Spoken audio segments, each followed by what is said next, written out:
Fala pessoal, tudo bem? Dando início a mais um De Casa com o Lance. Hoje vamos conversar com o Eduardo Bandeira de Melo. Ele foi presidente do Flamengo aí no período entre 2013 e 2018, né?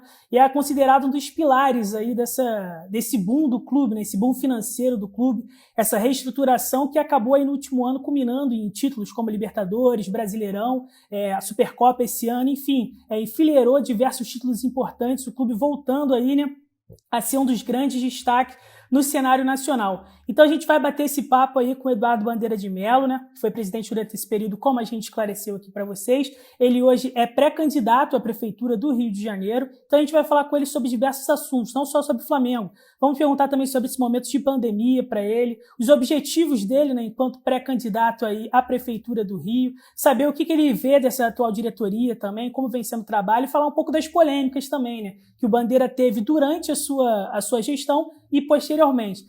Bem-vindo, Eduardo. Tudo bem com você? Tudo bem, Tadeu. Prazer enorme estar com vocês aí do Lance. E vai ser um belo bate-papo. Primeiramente, a gente agradece você aceitar aqui bater o papo aqui com a gente na nossa live, no De Casa com o Lance. A gente espera que esteja tudo bem aí com você, né? Como é que tem sido esse momento de pandemia aí para você, Eduardo? Olha, eu estou aqui, né, em quarentena rigorosa há mais de 2 meses, né? Acho que é obrigação nossa, inclusive, né, que seja assim, porque é o que a gente pode fazer, né, para colaborar aí com esse momento difícil que nós estamos vivendo. Eu nunca vi nada parecido na minha vida, e olha que eu sou bem mais velho que você, mas nesse momento eu acho que o que a gente tem que fazer é colaborar com as autoridades sanitárias, seguir as instruções e torcer para que a gente consiga sair dessa. Com certeza muita gente vai sofrer, muitas empresas vão sofrer, o futebol vai sofrer, mas não há nada que se possa fazer, né, para apressar, né? Não existe solução fácil para um problema difícil. Bandeira, justamente essa pandemia veio no momento no qual o Flamengo vinha tendo grande destaque, né? Não só no cenário nacional, quanto no cenário internacional. Né? Queria saber o quanto você se sente parte, né? Você que foi aí um dos caras que transformou o Flamengo financeiramente, reestruturou, né, toda a infraestrutura aí do Flamengo. Como é que você vê esse momento do clube? E você considera, se você se considera parte aí desse sucesso que o Flamengo veio obtendo nos últimos meses? Olha, Tadeu, eu acho que eu não sou a pessoa mais indicada para avaliar, né, o meu trabalho. Acho que vocês podem fazer muito melhor, a torcida pode fazer muito melhor, mas seja o que for, né, que eu tenha feito, eu não fiz nada sozinho. Eu tive uma equipe fantástica me acompanhando durante 6 anos, todos os meus vice-presidentes, né, os profissionais do clube, né, porque você sabe que futebol é um negócio complexo que não pode ser administrado por amadores. Então, o dia a dia do Flamengo era tocado por profissionais de altíssimo nível, recrutados no mercado, segundo as melhores técnicas aí de governança. E eles foram fantásticos também ao longo desses 6 anos. E tenho que agradecer muito, né, e principalmente a torcida do Flamengo, né, que se dispôs a correr risco até de cair para a segunda divisão de vez em quando, né, a fazer sacrifícios, com a consciência de que nós estávamos fazendo a coisa certa e que em algum momento eles iriam comemorar, né, o que está acontecendo agora. Você falou aí sobre essa questão da relação, né, com a torcida. Uma das imagens mais marcantes aí que a gente viu no último título do Flamengo da Libertadores, na final do ano passado, foram eles te reverenciando, né, cantando o seu nome. Queria saber como é que foi para você, né, essa experiência, ele já como torcedor, né, você já tinha deixado a presidência do clube. Como é que viver isso, né, esse reconhecimento por parte dos torcedores? Você que sempre se declarou, né, também um torcedor de arquibancada, né? Queria saber como é que foi esse momento para você. Pois é, eu sempre fui torcedor, né? Durante 6 anos eu fiquei sendo torcedor e presidente. Depois eu voltei a ser só torcedor. Né? E o que aconteceu lá em Lima realmente foi emocionante, né? Não só no estádio, né? Mas o tempo todo que eu fiquei lá na cidade, né? E recebendo o carinho da nossa torcida. O que acontece também quando eu vou ao Maracanã, né? E a torcida tem sido muito carinhosa comigo, né? É mais um motivo para eu agradecer a nação rubro-negra. Madeira, a gente sabe que não tem uma fórmula mágica, né? Mas você pegou um clube em 2013 com a maior dívida, né, dos clubes brasileiros, e quando você deixou o clube já conseguiu equacionar bastante essa dívida, tendo a receita maior do que a dívida, no caso, quando você deixou o clube, né? Queria saber Bem um maior. pouquinho de você sobre esse projeto, né? Como é que foi essa transformação, né? De tirar o clube aí do vermelho e colocar no verde, deixando um projeto bem encaminhado para o seu sucessor. Olha, foram 6 anos de muito trabalho, né, muito sacrifício, e tudo partiu da constatação de que o Flamengo tinha um passivo muito grande, né, um passivo financeiro, né, que hoje se sabe que era em torno de 800 milhões de reais, mas que tinha um passivo ético e moral muito maior. Isso eu coloquei muito claramente no meu discurso de posse. E disse lá que nós iríamos nos sacrificar na área esportiva, na área social, para resgatar esse passivo, porque nós tínhamos 40 milhões de torcedores do Flamengo, muitos deles crianças, né, vários também das camadas mais humildes da nossa população, pessoas que têm no Flamengo, né, no seu clube de coração, o principal ponto de referência na vida. Então, nós entendemos que esse torcedor do Flamengo estava sofrendo muito, não só com eventuais derrotas em campo, mas com as derrotas fora de campo, com a falta de credibilidade, né, com o fato do Flamengo ser sempre taxado como um clube mal pagador, um clube que não cumpre seus compromissos. Nós efetivamente chegamos lá com 3 meses de salário atrasado, receitas penhoradas. É uma situação realmente muito difícil. Então, tivemos que fazer muito sacrifício, cortar na carne, mas a torcida compreendeu, né, e comprou a nossa briga, né? A torcida foi extremamente companheira, né? Foi de uma cumplicidade que eu tenho que agradecer muito, e agora eu quero que ela tenha todas as alegrias do mundo, até porque eu vou ter também, porque eu faço parte dela. Você falou sobre a compreensão da torcida que de fato abraçou o projeto de vocês aí no seu início da caminhada ali em 2013, né? E também calhou do Flamengo conquistar, com méritos, obviamente, o título da Copa do Brasil de 2013. Você acha que também esse título ali no início do seu mandato foi um diferencial aí para dar um pouco mais de paciência para a torcida, de entender que era importante que mesmo com recursos escassos seria possível atingir títulos, como foi no caso de 2013? Olha, aquela Copa do Brasil foi muito boa, né? É muito bom você ganhar um campeonato, né? Principalmente quando você está desacreditado, né? Um time que ninguém levava muita fé. E realmente era um time guerreiro, era um time assim de jogadores muito sérios, né? Mas que ainda estava longe daquilo que a gente pretendia, do que a gente merecia.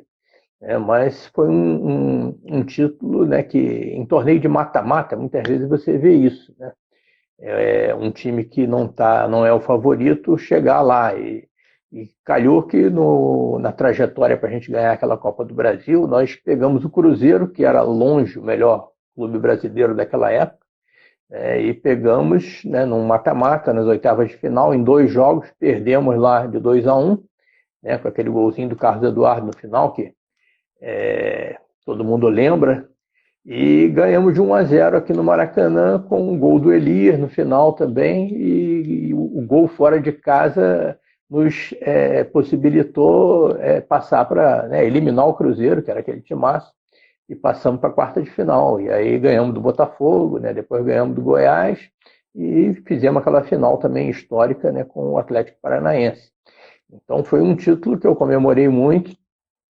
É claro que aquele título não significava que o Flamengo era o melhor clube do Brasil, né, até porque a gente teve dificuldades no Campeonato Brasileiro, né, para ficar, né, entre briga contra o rebaixamento, né? Na briga contra o rebaixamento, mas eu acho que foi um título que serviu não para acalmar a torcida, porque eu acho que a torcida sempre foi parceira, mesmo independente do título, ela não teria deixado de apoiar.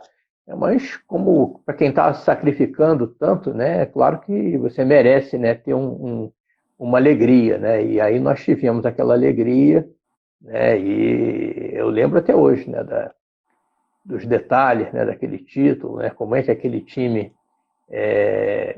conseguiu se superar, né, como que eles se uniram e como eles comemoraram, né, até hoje eu lembro lá do Brocador fazendo aquele segundo gol e fazendo assim, né, o Elias, né, que era um um jogador também que caiu nas graças da torcida, fez o primeiro gol daqueles 2-0 no Atlético Paranaense. Foi muito bom, né? Não podemos dizer que a missão estava cumprida, porque ainda tinha muita coisa pela frente e os anos seguintes mostraram isso. Teve algum momento ali, você falou sobre essas histórias aí de vestiário, essa vivência, teve algum momento ali que você olhou para aquele grupo e falou, olha, agora esse grupo está com cara de campeão mesmo, aquele momento ali daquele título que você falou, agora a gente vai conseguir chegar no final, ser campeão. Qual foi o momento ali mais espetacular que você diria daquela caminhada?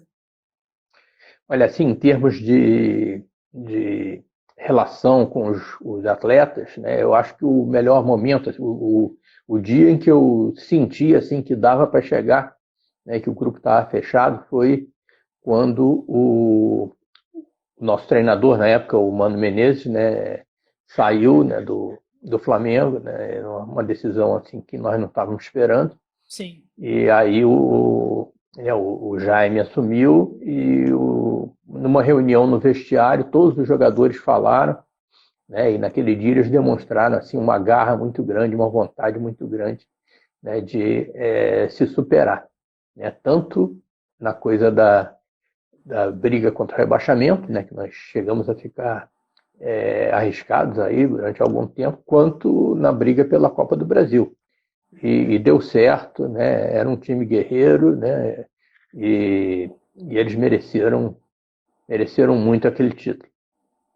Acabou então que no final aí do seu mandato, em 2018, a torcida mudou um pouco de postura, né? Viu que o clube começou já a ter uma margem de lucro maior, porém os resultados acabaram não vindo, mesmo o clube ficando aí com o vice, né, na Copa do Brasil e o vice da Copa Sul-Americana também, perdendo no Maracanã esse título. Né? Ficou um gosto amargo, presidente? Você acha que ficou aquela marca do clube gestão, né? O clube campeão em finanças, mas no campo deixando a desejar? Você acha que houve esse resquício, essa mágoa, digamos assim, da torcida em relação à gestão Bandeira de Melo? E como você vê também, né? Avalia a sua gestão aí do início ao fim de 2013 e 2018, se de fato ficou esse gostinho de quero mais, né? No caso, os títulos. Olha, quero mais sempre vai ficar. E sempre, né? Ano passado o Flamengo ganhou tudo e ficou com gostinho de quero mais porque não ganhou a Copa do Brasil, né? Eu gostaria de ter ganho também. Mundial também? Mas, o Mundial também, né? Mas é claro que eu gostaria muito de ter ganho, ao longo dos 6 anos, de ter ganho 6 Libertadores. 6 não, porque a gente não disputou 6, né? Mas de ter ganho todos os brasileiros e tal. E nós tentamos, realmente não deu, mas era óbvio, né, para quem acompanha o Flamengo, quem acompanha futebol, que o Flamengo evoluiu muito do primeiro ano até o último da minha gestão, né? Porque a partir de um determinado momento, nós deixamos de correr risco de cair, isso passou a ser... E o Flamengo passou a frequentar a Libertadores, a fase de grupo da Libertadores todo ano, coisa que não acontecia há muito tempo, né? Eu lembro que a torcida do Flamengo tinha um cântico, né, que toda vez que a gente ia chegando perto ali do G4 e tal, o pessoal começava a cantar, né, Libertadores, qualquer dia eu tô aí. Né? E aí parou de cantar. Por quê? Porque Libertadores todo dia a gente estava lá. Então o Flamengo frequentar o G4, né, o que era uma coisa impossível no início, não, aí passou a ser uma coisa corriqueira. Em 2016 nós batemos o recorde dos pontos corridos, a história do Flamengo nos pontos corridos. Fizemos 71 pontos, chegamos em terceiro lugar, empatado, né, com o segundo, que foi o Santos, né, que ficou em segundo por um critério de desempate. Né, mas o Flamengo fez uma bela campanha. Claro que gostaríamos de ter chegado em primeiro. Em 2017, nós tivemos aqueles problemas que você lembra, né, do falso doping, né, do Paulo Guerreiro, que deixou o nosso principal jogador de fora da reta final do Brasileiro e da reta final da Sul-Americana. Em 2017, a gente fomos para a final da Copa do Brasil, perdemos nos pênaltis. Fomos para a final da Sul-Americana, perdemos por causa de um pênalti mal marcado também, mas o fato é que não era mais aquele time que performava mal, né? Era um time que conseguia resultados expressivos. Em 2017, mesmo com todos os problemas, nós nos classificamos para a fase de grupo da Libertadores de 2018. Então, e fomos para a final da Sul-Americana e fomos para a final da Copa do Brasil. É claro, gostaria de ter ganho, claro, gostaria de ter ganho.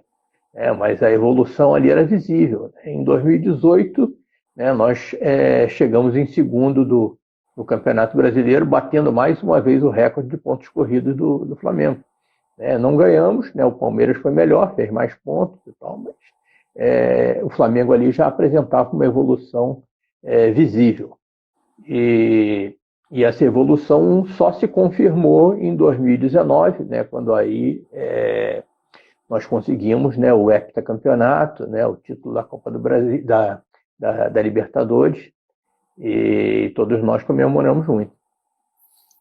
Bandeira, até essa questão que você falou aí, mesmo sem os títulos, mesmo assim a sua gestão tem sido elogiada, não só por especialistas, como por outros clubes também, outros dirigentes, por vezes, citam o Flamengo como exemplo de gestão a ser seguida, e isso já desde seus mandatos, anos atrás.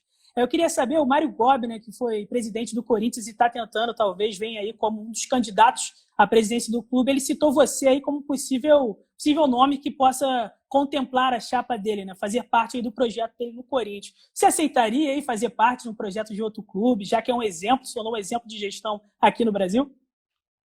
Não, Tadeu, o presidente Mário Gobi é uma pessoa muito gentil, de quem eu fiquei amigo no tempo que eu fui presidente do Flamengo e ele do Corinthians, e efetivamente a gente teve uma conversa numa live, até uma conversa pública, que todo mundo viu, em que ele foi muito gentil comigo e o jornalista que estava lá perguntou se eu aceitaria ser CEO do Corinthians. Isso já aconteceu assim com outros clubes, inclusive torcedores que me abordam na rua, dizendo, não, você tinha que ir lá para ser presidente do meu clube e tal. Eu vejo essas coisas muito mais como uma gentileza, como uma homenagem. Eu fico muito feliz de ser lembrado para ser presidente ou para ser executivo de um clube que é rival do Flamengo. Mas efetivamente eu acho que isso não ia ser bom, nem para mim, nem para o clube. Por quê? Porque, apesar de eu não ter nada contra um torcedor de um clube trabalhar no outro, isso aí é a coisa mais do que comum no futebol, e as pessoas têm que ser respeitadas na sua integridade profissional. No meu caso, o Flamengo é uma coisa que transcende a questão profissional. O Flamengo, para mim, é um caso de paixão que eu não consigo superar. Então, eu jamais me veria trabalhando num clube que pudesse ser um rival direto do Flamengo. Até por uma questão de ética, não é nem uma questão de ética, é uma questão de foro íntimo mesmo. Porque eu acho que se eu soubesse fazer esse tipo de separação entre o profissional e a paixão, eu poderia ir, como já aconteceu. Eu me lembro do presidente Francisco Horta, foi presidente vitorioso no Fluminense, depois foi diretor do Flamengo. O atual presidente do Vitória já trabalhou no Bahia, já trabalhou no Atlético Paranaense. Então eu não condeno, não. Acho que se a pessoa se sente capaz de superar a sua paixão em nome de um trabalho, de um compromisso profissional, eu dou uma força, não tem nenhum problema. Agora, eu sinceramente não consigo, é mais forte do que eu. O Flamengo, para mim, está acima de qualquer eventual compromisso profissional. Principalmente se você fala num clube como o Corinthians, que vai ser sempre um dos principais rivais do Flamengo. Se você falar de Vasco da Gama, Fluminense, Botafogo, não tenho nada contra. Tenho vários amigos que são dirigentes e torcedores desses clubes, mas eu acho que não seria bom nem para mim, nem para eles. Mas fico muito feliz e honrado com as lembranças. Aproveitando que a gente está falando de gestão, quais clubes você olha hoje e identifica ali gestões vitoriosas no sentido financeiro, de reorganização, Porque muito se fala aí dessa gestão profissional. Os clubes brasileiros tinham o hábito de colocar pessoas não tão qualificadas no cargo ali máximo de presidente do clube. Queria saber, para você, na sua visão, quais clubes hoje têm exercido uma gestão profissional? Exemplos de gestão. Olha, eu acho que vários clubes estão acordando para a necessidade de ter uma gestão marcada por responsabilidade e profissionalismo. Eu acho que o Atlético Paranaense, por exemplo, é um exemplo que já vem de décadas. né? O Atlético Paranaense, desde os anos 90, ele vem numa trajetória ascendente, né, em que ele saiu de um clube, de ser um clube inexpressivo, um dos clubes de Curitiba, né, e com muita competência eles se modificaram, né, e hoje é um clube que é uma potência do ponto de vista financeiro, tem um centro de treinamento fantástico, construiu um estádio com recursos próprios. Então, o Atlético Paranaense acho que merece a nossa admiração. Mais recentemente eu estou vendo o Bahia, né? Ontem até estive com ele lá numa live com alguns conselheiros do Bahia. O Bahia está pintando assim como um clube que tem tudo para dar um salto, né? Inclusive ele tem um trabalho na área de responsabilidade social que é muito bonito, muito criativo, né? Eu até brinquei com ele, dá até inveja quando eu vejo alguns... Acho que é nos exemplos, hoje é o Bahia, né? Nesse segmento é o Bahia hoje nos exemplos. Nessa área de responsabilidade social, realmente eles dão um show. E não só nisso, né? Eu acho que o presidente Belintani está fazendo um belo trabalho. E outros clubes aqui no Centro-Sul também, eu acho que o presidente Romildo, né, do Grêmio, né, é um presidente que fez um trabalho responsável também. E outros, não quero citar, sei lá, eu vou ficar por aqui para não cometer injustiças, mas eu vejo que mesmo os que não chegaram lá, em alguns eu sinto assim, a vontade de chegar.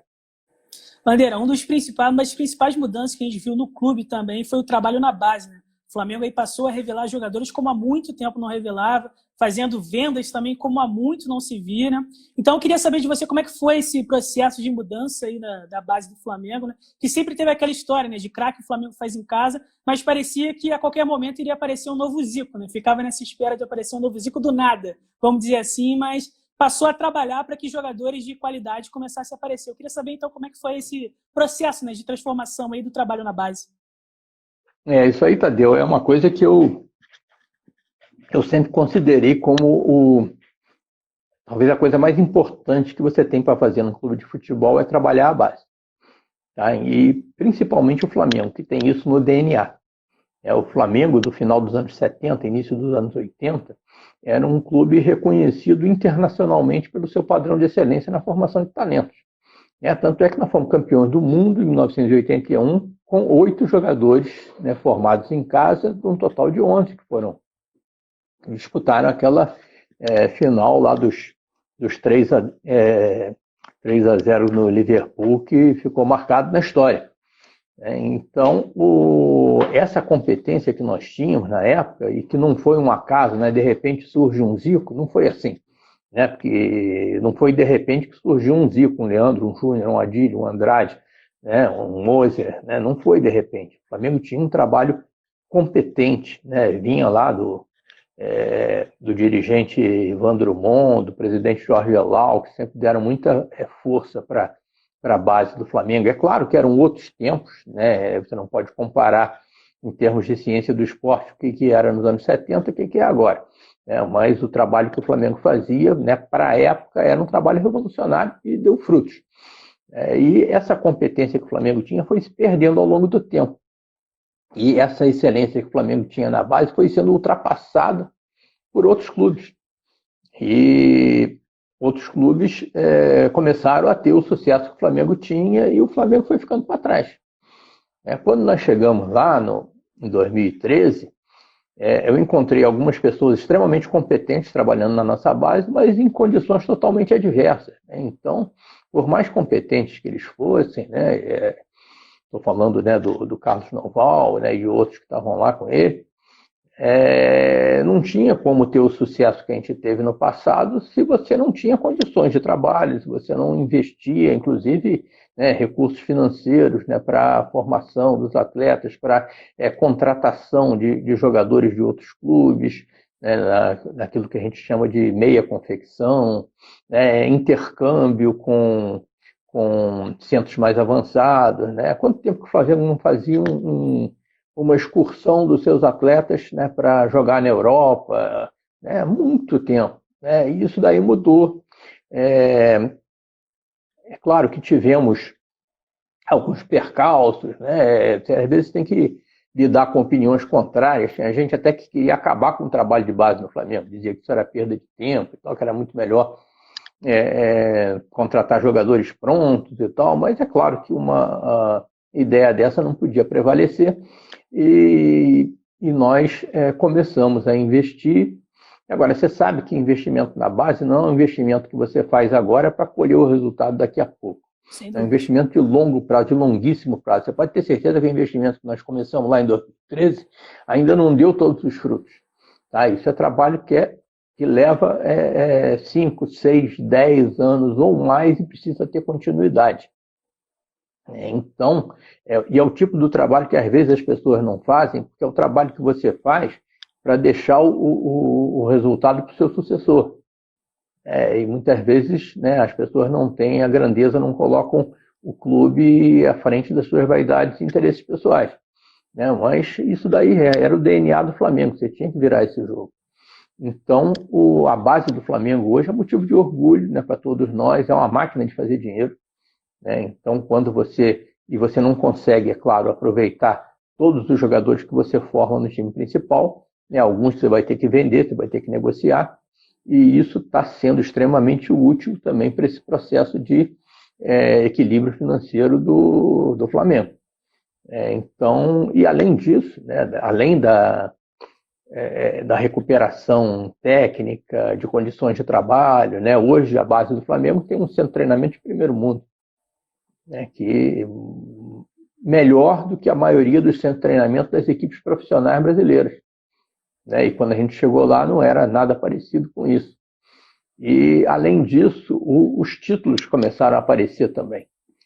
Em 2016 e 2018, nós conquistamos a Copinha de São Paulo, que é o torneio mais charmoso, né? Talvez um dos mais importantes do mundo nas categorias de base. E o Flamengo conquistou jogando a final contra clubes paulistas no Pacaembu, e ganhamos o caneco lá em frente à torcida deles, né, em minoria no estádio, com uma garra enorme, né, e dois times que com certeza vão ser lembrados aí, esses jogadores vão ser lembrados para sempre.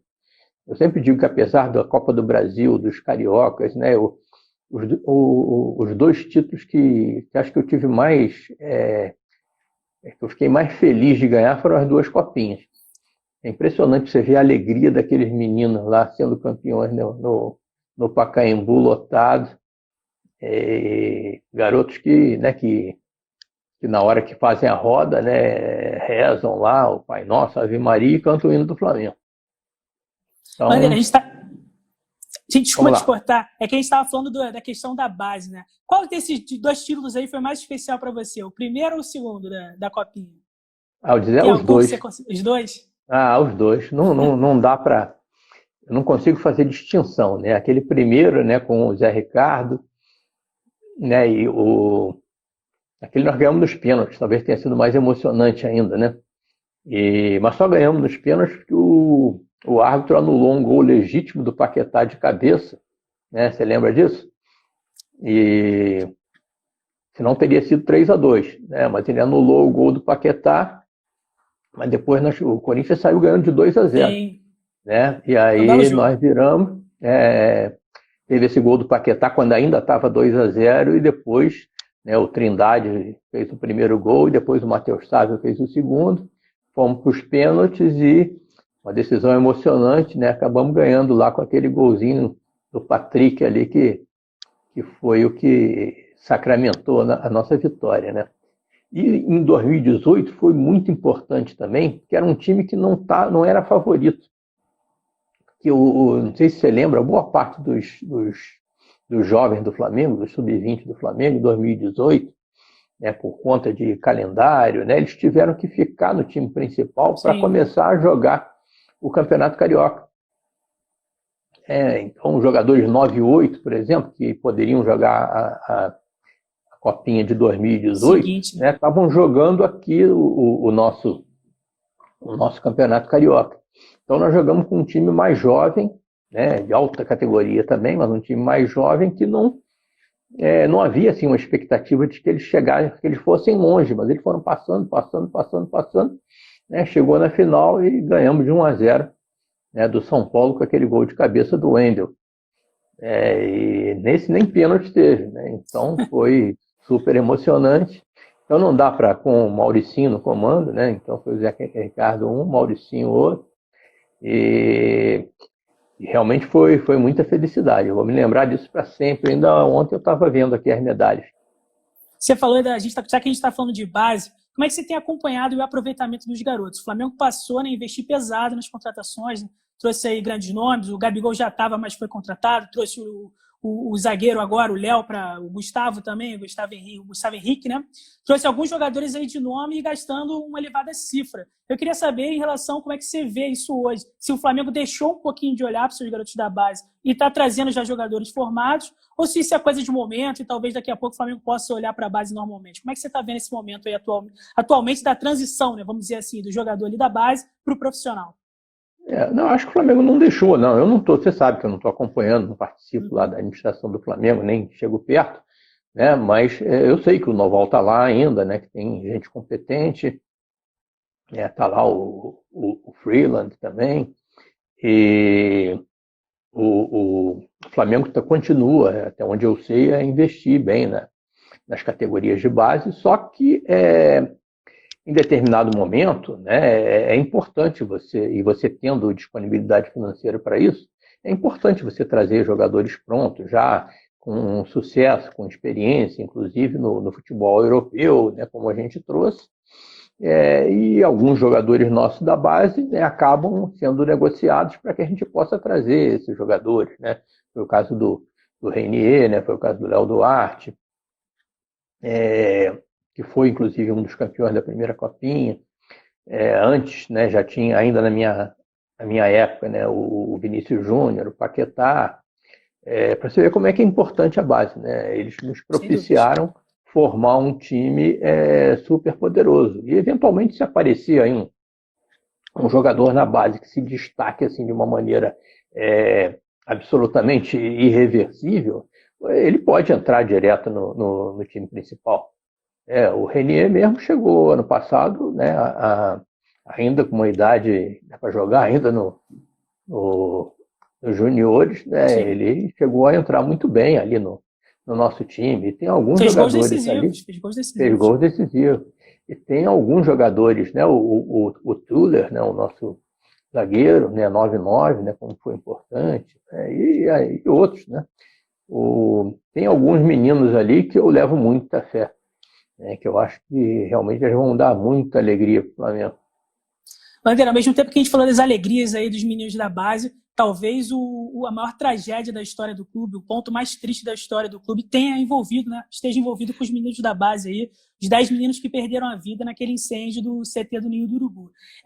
Você recentemente teve uma declaração falando que talvez, se você estivesse lá, né, esse problema não teria ocorrido. Queria que você explicasse melhor essa declaração que está trazendo algumas consequências para você dentro do clube, né? Você já deixou claro que não tem mais esse contato com o pessoal do clube, não está mais ali no dia a dia da vivência, mas há um pedido, né, um processo de um pedido de exclusão sua do quadro de sócios do clube devido a essa declaração. Queria que você explicasse melhor o contexto dessa questão aí para o pessoal. Tadeu, vamos lá então. Em primeiro lugar, acho que essa questão da base foi a maior tragédia da história do Flamengo e tudo que venha se falar com relação a ele, seja inquérito policial, seja inquérito interno no Flamengo, né, tudo isso é absolutamente secundário perto do que é para as famílias perder aqueles meninos. Tá? Não tem nada que se compare. Eu tive lá na CPI, encontrei ali os pais do Pablo Henrique, né, e realmente você olha para eles e não consegue imaginar como é que eles estão sobrevivendo depois do que aconteceu com o filho deles. Então, para mim, né, isso se sobrepõe a qualquer coisa, né, que possa vir a acontecer, né, comigo, né, isso é absolutamente secundário. Tá? Com relação àquela minha declaração, o que eu falei e provei, né, foi que os meninos já estavam ocupando o centro de treinamento novo em dezembro de 2018. Você lembra que teve aquela final da Copa do Brasil de 2018, sub-17, né? que o Flamengo disputou a final com o Fluminense, até os jogadores estavam com cachumba, lembra? Que não, Sim. Todo mundo achava que a gente ia perder porque a gente estava com cachumba, metade do time estava com cachumba, né? E a gente ganhou do Fluminense, né? Fomos campeões, foi o último título, né, da minha administração. E quando o Flamengo Sub-17 jogou aquela final, já estava ocupando o centro de treinamento novo. Tá? Os jogadores do time principal já tinham entrado em férias desde dia 2 de dezembro, e na volta das férias eles iriam para a Copa Florida Cup, né? Só iriam voltar ao Brasil no final de janeiro. Então, todo o planejamento da nossa administração era, né, no sentido de que os meninos da base já poderiam ocupar o centro de treinamento novo a partir de dezembro. E foi o que aconteceu com o caso do Sub-17. Então, quando eu falei aquela frase, é claro que não foi para acusar ninguém, eu nunca acusei ninguém, nunca ofendi ninguém em 6 anos do Flamengo, você está aí a testemunha. Mas o que eu falei foi que o nosso planejamento era aquele, então eles não estariam mais ocupando o centro de treinamento, os alojamentos provisórios, e provavelmente não teria acontecido. Agora, eu não estou acusando ninguém, não estou dizendo que aconteceu a tragédia porque eles voltaram a ocupar os alojamentos, até porque aqueles alojamentos não tinham nada demais, tá? Eram alojamentos perfeitamente adequados, né? Onde eu poderia perfeitamente deixar meus filhos, meus netos dormirem. Tá? São alojamentos que são equivalentes ao das unidades de pronto atendimento da Prefeitura, do Estado, da sede da Rio 2016, de vários hotéis pelo mundo, plataformas oceânicas, e até o alojamento do Corpo de Bombeiros é idêntico.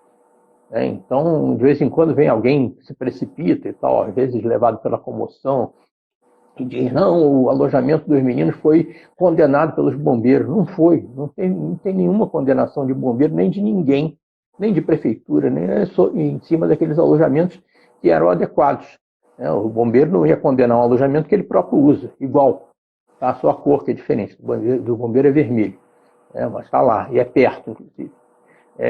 Então, é claro que quando eu falei aquilo, não estava acusando ninguém, eu simplesmente estava fazendo uma constatação que está provado, inclusive, que tem documento, tem filme dos meninos já nas instalações novas, e não sei o que leva as pessoas a acharem que estão sendo acusadas de alguma coisa, mas o fato é que a verdade não é essa.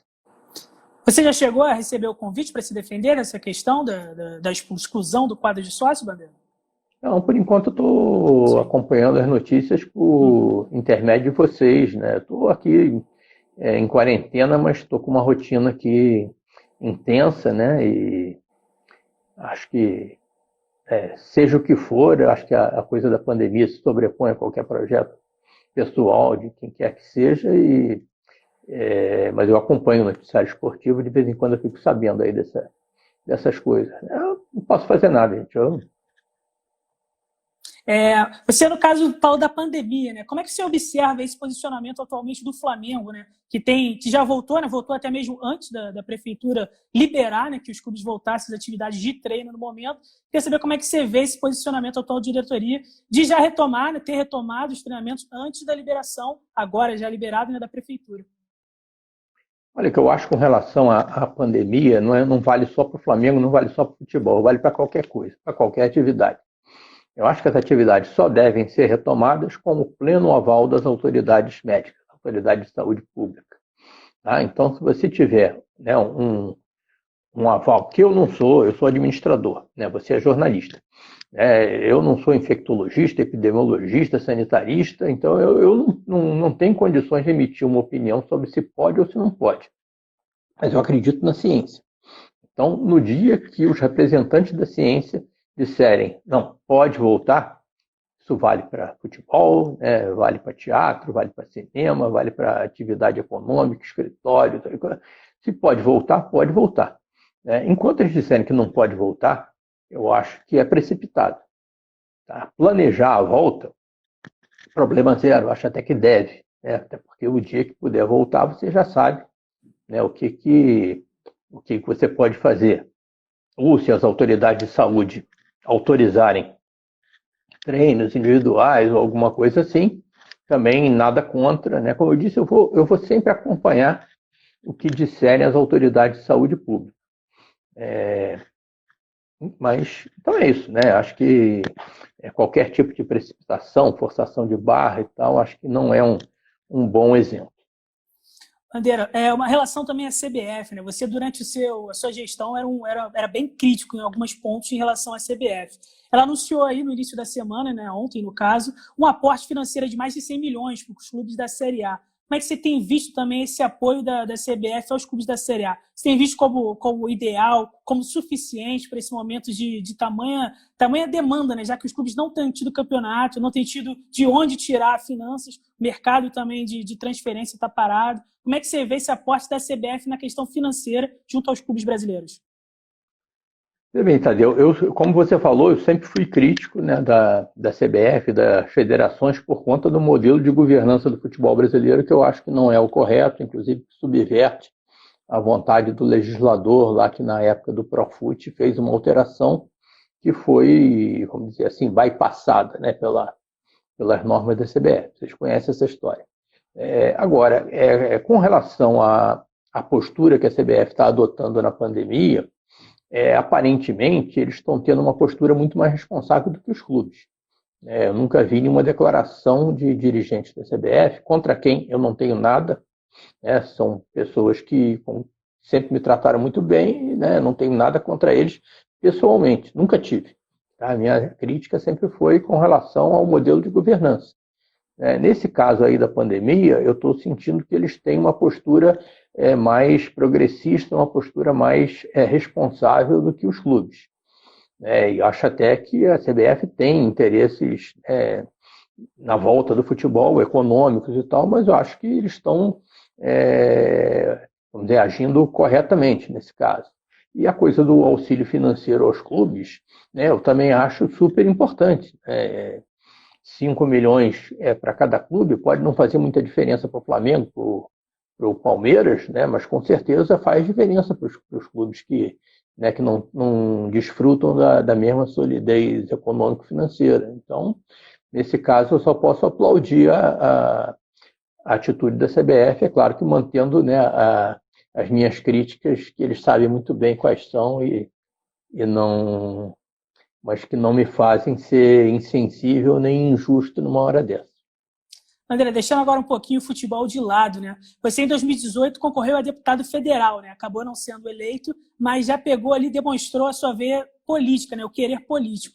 Agora você vem aí como pré-candidato à Prefeitura do Rio, né, pela Rede Sustentabilidade.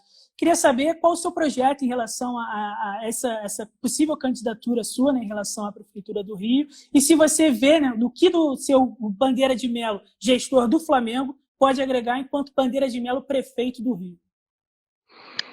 Tadeu, eu não consigo ficar parado, né? Eu gosto de desafios, né? Então, quando eu saí do Flamengo, eu fui trabalhar num instituto, né, de eficiência energética, né? E agora me foi colocado esse desafio da pré-candidatura à Prefeitura do Rio, né? O meu partido é um partido pequeno, né? Um partido que eu estou nele porque realmente eu acredito nele, eu acredito nas pessoas que fundaram, acredito na Marina, foi o que me fez embarcar nessa, talvez sem muita vocação, né, embarcar nessa coisa política. Mas as pessoas me estimularam a esse projeto da pré-candidatura exatamente por conta do Flamengo. Não, se você conseguiu salvar o Flamengo da ruína, você pode salvar a prefeitura, que está tão arruinada quanto estava o Flamengo em 2012.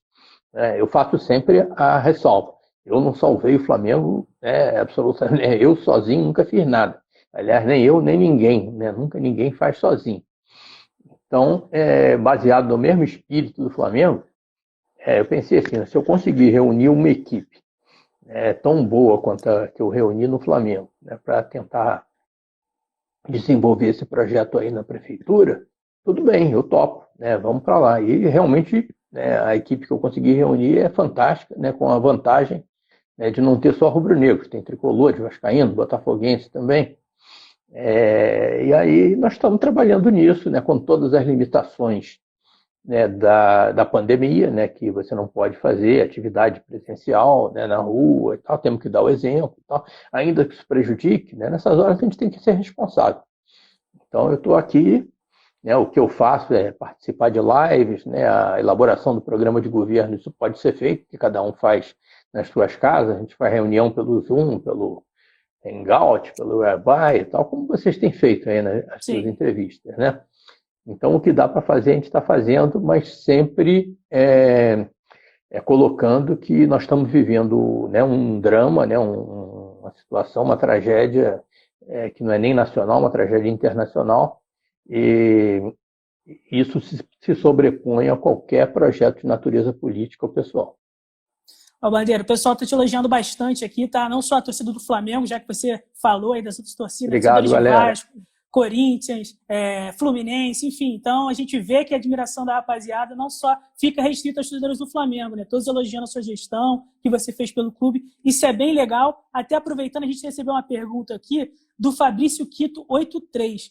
Ele pergunta se, com a sua experiência, você acha possível que consigam salvar o Vasco. Olha, Fabrício, eu acho que os vascaínos têm amplas condições de salvar o Vasco. O Vasco é um clube que tem uma torcida enorme, é um clube que tem tradições também. O Vasco, assim como o Flamengo e os outros grandes clubes do Rio, né, o Botafogo e o Fluminense, eles têm uma coisa que a maioria dos clubes pelo Brasil não tem, que é a torcida fora do seu estado de origem. Onde você vá no Brasil, você vai ver gente torcendo pelo Flamengo, pelo Fluminense, pelo Botafogo e pelo Vasco. Então, isso é um ativo que, às vezes, os clubes cariocas não usam corretamente. Então, eu acho que o Vasco tem amplas condições de sair do buraco. Eu, inclusive, conheço vascaínos que estão lá ou estavam lá tentando ajudar, e pessoas assim de altíssimo nível, meus colegas do BNDES, né, que estavam lá tentando trabalhar aí pelo clube do coração deles, né? E eu acho perfeitamente possível que o Vasco entre numa trajetória ascendente, né? Desde que trabalhando com responsabilidade, com profissionalismo, né? Como esses meus amigos do BNDES sabem perfeitamente como se faz. Bandeira, mais uma pergunta aqui do nosso público, Luan Santos 93. Pergunta se você se arrepende de ter contratado o Guerreiro. E uma que eu também te faria aqui em seguida. Qual foi a sua melhor contratação durante a sua gestão? E a pior também, se você quiser falar. Ô Luan, vamos lá. Eu não me arrependo de ter contratado o Guerreiro, não. Tá? O Guerreiro foi um jogador assim, super importante para o Flamengo. Teve aquele contratempo no final da sua passagem pelo clube, né, que foi um caso de doping, que eu não sei de onde foi surgir aquilo ali, né? Foi uma coisa assim que não dá para entender. Uma covardia que fizeram com o jogador e uma covardia que fizeram com o Flamengo também, porque você de repente se vê privado do seu principal jogador numa reta final de 2 campeonatos. Então, mas eu acho que o Guerreiro é um jogador excepcional. Muitas vezes as pessoas confundem, né, o Guerreiro com aquele jogador, com aquele 9, vamos dizer, rompedor, aquele 9 que muita presença da área, paradão, né? Aquele paradão, né? Isso, centroavante paradão, tipo Fred, né, que é um excelente jogador, voltou agora para o Fluminense aí, né, mas e acham que o Guerreiro, né, é esse tipo de jogador, né? Não é. O Guerreiro até tem boa presença na área também, mas o Guerreiro faz um trabalho fantástico também, saindo da área, né, se deslocando, tocando de primeira com os 2 pés. É um jogador inteligentíssimo e ele está aí já com 36 anos de idade, eu acho que ainda vai rodar um bocado. Tá? Não me arrependo não. Tá? Ninguém podia imaginar o que aconteceu ali naquele ano de 2017, mas não me arrependo de ter trazido o Guerreiro não. Melhor contratação da minha época, bom, não vou ficar em cima do muro não, acho que foi o Everton Ribeiro, porque eu acho que o Everton Ribeiro hoje é o melhor jogador do Brasil, na minha opinião. É um jogador que você vê ele tocar na bola, né? Você vê ele tocou na bola, já vale o ingresso, né? Ele toca na bola com uma categoria, né? E fora todas as outras habilidades dele, de velocidade.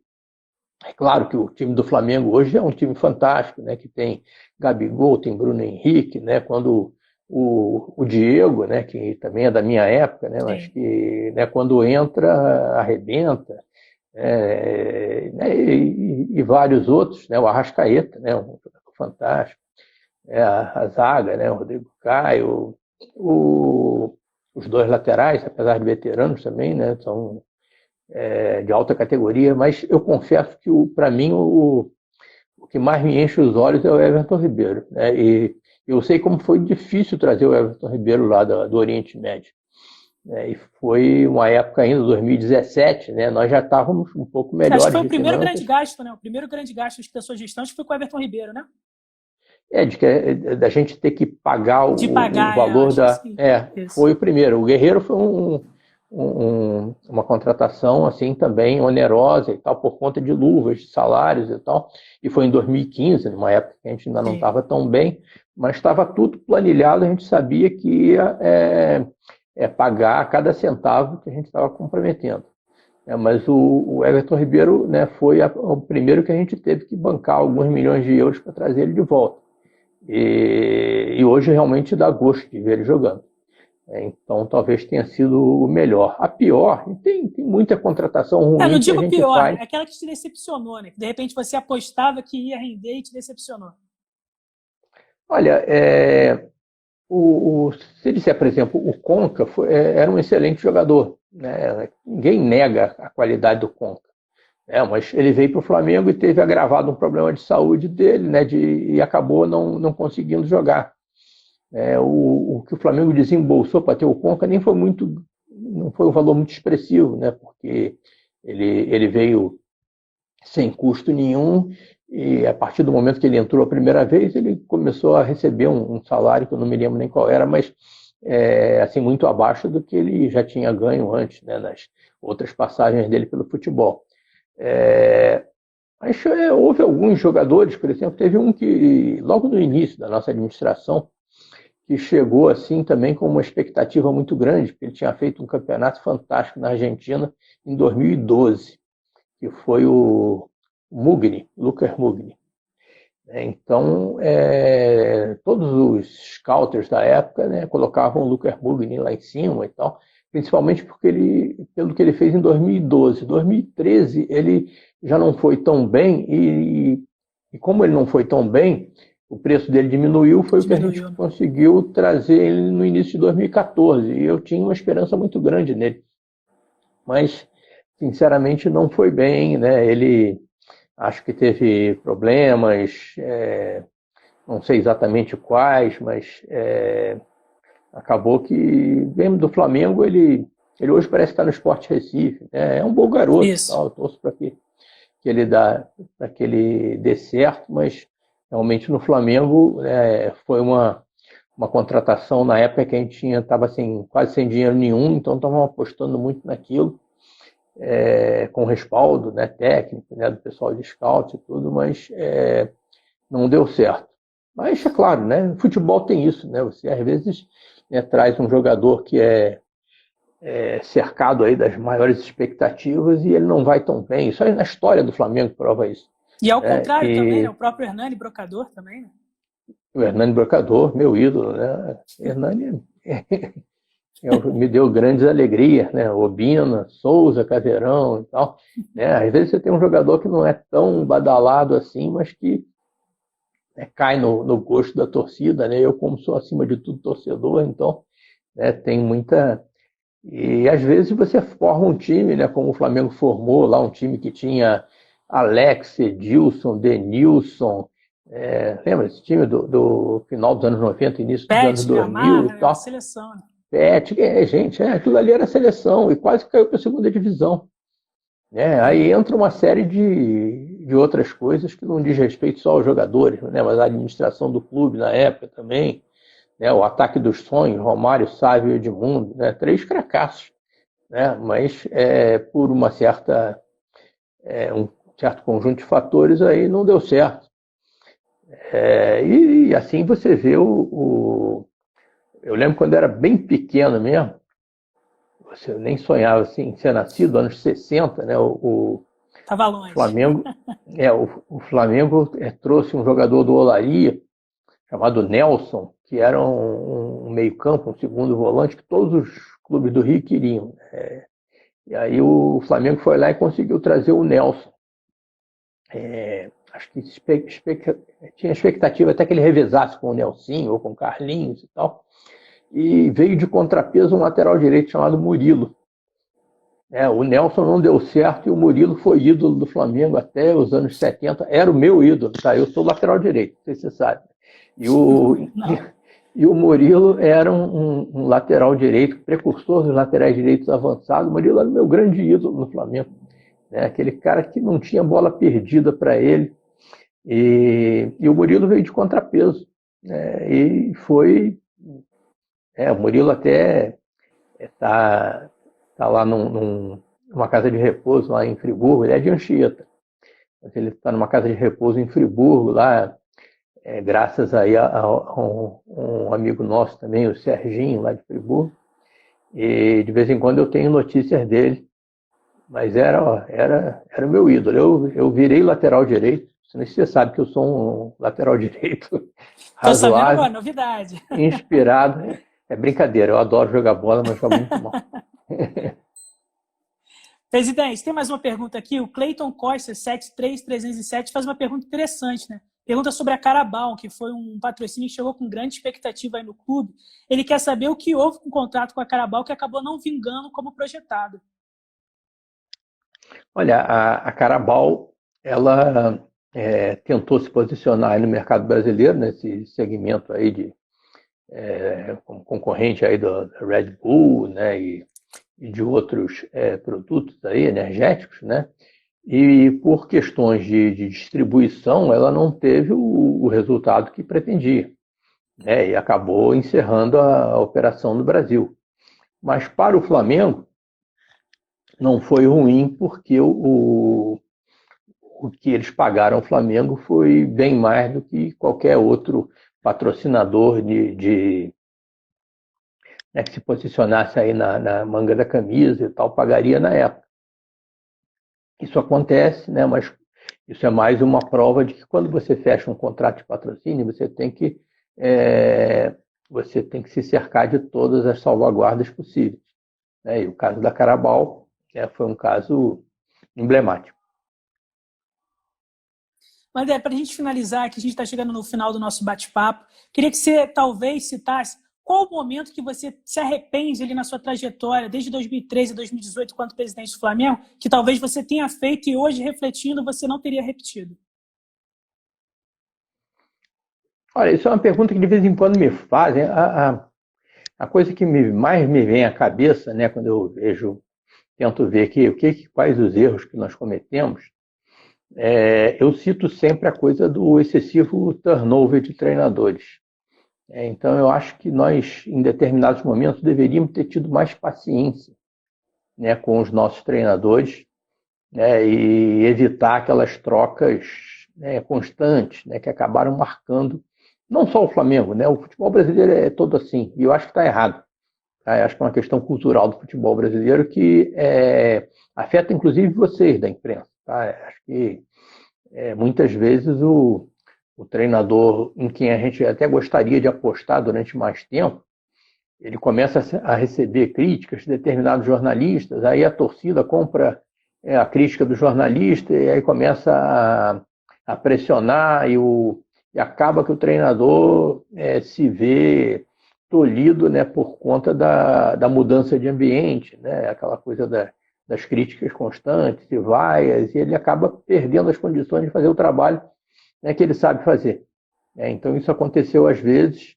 Não estou colocando a culpa na imprensa, não estou colocando a culpa nos treinadores, né? Acho que boa parte da culpa é nossa, dos dirigentes, mas eu acho que todos nós, né, que fazemos o futebol brasileiro, e aí no caso acho que inclui vocês, a gente deveria refletir sobre isso para tentar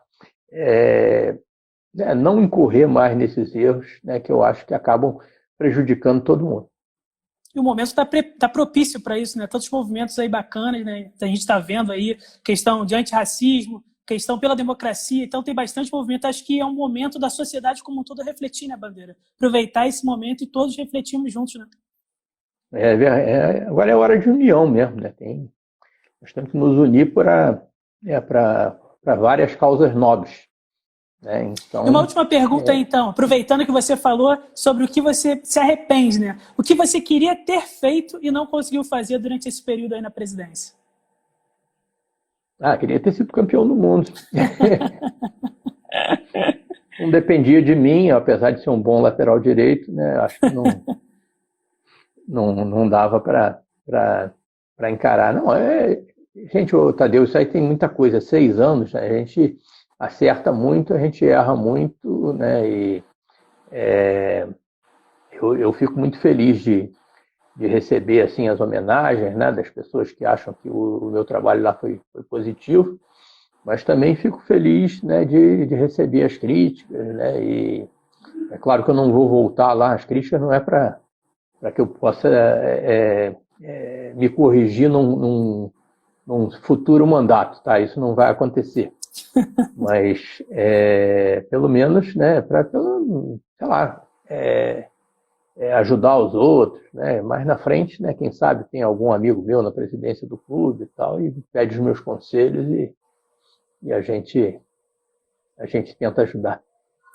Bandeira, a gente agradece a sua participação, você ter aceitado o nosso convite aí nessa tarde, ter batido esse papo de qualidade conosco e deixa aberto aí o espaço para você deixar uma última mensagem para quem nos assiste. Legal, Tadeu, foi um prazer enorme, né, participar aí dessa conversa aí com o Lance, né, que é um veículo com quem eu sempre tive uma excelente relação, né, cheguei a visitar algumas vezes.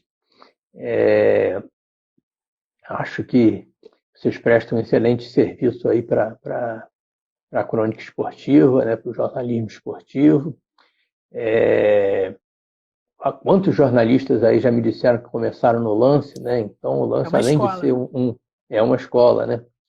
Então, para mim é um prazer muito grande participar de qualquer projeto em que vocês estejam envolvidos, né? Gostaria de me colocar aí à disposição e mandar um grande abraço, minhas saudações rubro-negras para quem for rubro-negro, minhas saudações para quem for torcedor de outros clubes, né, que você já disse que estão acompanhando aí, sendo muito gentis comigo. E, gente, vamos nos unir aí para ultrapassar aí esses grandes desafios aí do nosso tempo. É muita responsabilidade. Grande abraço a todos. Obrigado, Bandeira. Até uma próxima oportunidade, então. Valeu, amigo.